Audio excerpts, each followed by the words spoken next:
आज की हमारी कहानी है भगवान विष्णु जी और माता लक्ष्मी जी। एक बार भगवान विष्णु जी शेषनाग पर बैठे बैठे बोर हो गए और उन्होंने धरती पर घूमने का विचार मन में किया। वैसे भी कई साल बीत गए थे धरती पर आए और वह अपनी यात्रा की तैयारी में लग गए।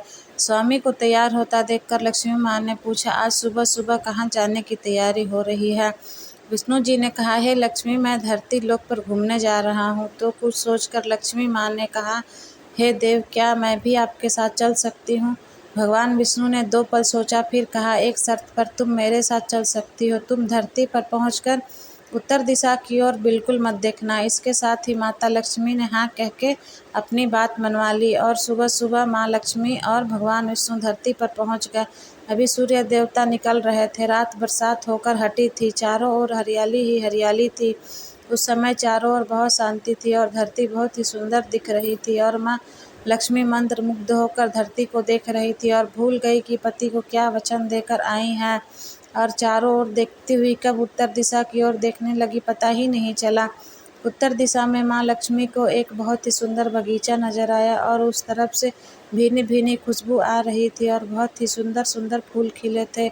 यह एक फूलों का खेत था और माँ लक्ष्मी बिना सोचे समझे उस खेत में गई और एक सुंदर सा फूल तोड़ लाई। लेकिन यह क्या, जब माँ लक्ष्मी भगवान विष्णु के पास वापस आई तो भगवान विष्णु की आंखों में आंसू थे और भगवान विष्णु ने माँ लक्ष्मी को कहा कि कभी भी किसी से बिना पूछे उसका कुछ भी नहीं लेना चाहिए और साथ ही अपना वचन भी याद दिलाया। माँ लक्ष्मी को अपने भूल का पता चला तो उन्होंने भगवान विष्णु से इस भूल की माफ़ी मांगी। तो भगवान विष्णु ने कहा कि जो तुमने भूल की है उसकी सज़ा तुम्हें ज़रूर मिलेगी।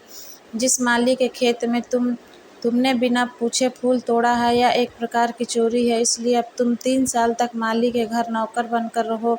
उसके बाद मैं तुम्हें बैकुंठ में वापस बुलाऊंगा। माँ लक्ष्मी ने चुपचाप सर झुकाकर हाँ कर दी। आजकल की लक्ष्मी थोड़े थी और माँ लक्ष्मी एक गरीब औरत का रूप धारण करके उस खेत के मालिक के घर पहुंच गई। घर क्या, एक झोपड़ा था और मालिक का नाम माधव था। माधव की बीवी, 2 बेटे और 3 बेटियां थी। सभी उस छोटे से खेत में काम करके किसी तरह से गुजारा करते थे। माँ लक्ष्मी जब एक साधारण और गरीब औरत बनकर जब माधव के झोपड़े पर गए तो माधव ने पूछा, बहन तुम कौन हो और इस समय तुम्हें क्या चाहिए? तब माँ लक्ष्मी ने कहा, मैं एक गरीब औरत हूँ, मेरी देखभाल करने वाला कोई नहीं, मैंने कई दिनों से खाना भी नहीं खाया, मुझे कोई भी काम दे दो, साथ में मैं तुम्हारे घर का काम भी कर दिया करूँगी, बस मुझे अपने घर में एक कोने में आसरा दे दो। माधव बहुत ही अच्छे दिल का मालिक था।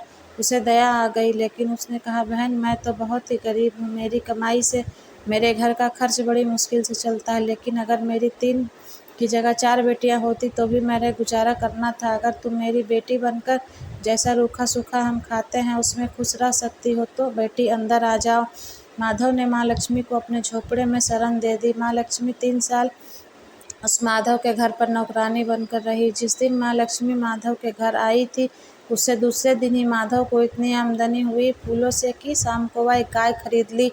फिर धीरे धीरे माधव ने काफ़ी ज़मीन खरीद ली और सबने अच्छे अच्छे कपड़े भी बनवा लिए और फिर एक बड़ा पक्का घर भी बनवा लिया। बेटियों और बीवी ने गहने भी बनवा लिए और अब मकान भी बहुत बड़ा बना लिया था।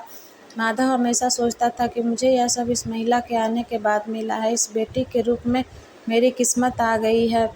और अब 2-4 साल बीत गए थे, लेकिन माँ लक्ष्मी अब भी घर में और खेत में काम करती थी। एक दिन माधव जब अपने खेतों में काम खत्म करके वापस आया तो उसने अपने घर के सामने द्वार पर एक देवी स्वरूप गहनों से लदी एक औरत को देखा। ध्यान से देखकर पहचान गया, अरे यह तो मेरी मुँह बोली चौथी बेटी यानी वही औरत है, और पहचान गया कि यह तो माँ लक्ष्मी है। अब तक माधव का पूरा परिवार बाहर आ गया था और सब हैरान होकर माँ लक्ष्मी को देख रहे थे। माधव बोला, हे माँ, हमें माफ़ कर दे, हमने तेरे से अनजाने में घर की और खेत में काम करवाया है। माँ, यह सब कैसा अपराध हो गया, हमें माफ़ कर दो। अब माँ लक्ष्मी मुस्कुराई और बोली, हे माधव, तुम बहुत ही अच्छे और दयालु व्यक्ति हो। तुमने मुझे अपनी बेटी की तरह से रखा, अपने परिवार के सदस्यों की तरह से। इसके बदले में तुम्हें वरदान देती हूँ कि हमारे पास कभी भी खुशियों की और धन की कमी नहीं रहेगी। तुम्हें सारे सुख मिलेंगे जिसके तुम हकदार हो। और फिर माँ लक्ष्मी अपने स्वामी के द्वारा भेजे रथ में बैठकर बैकुंठ चली गई। जय माँ लक्ष्मी। धन्यवाद।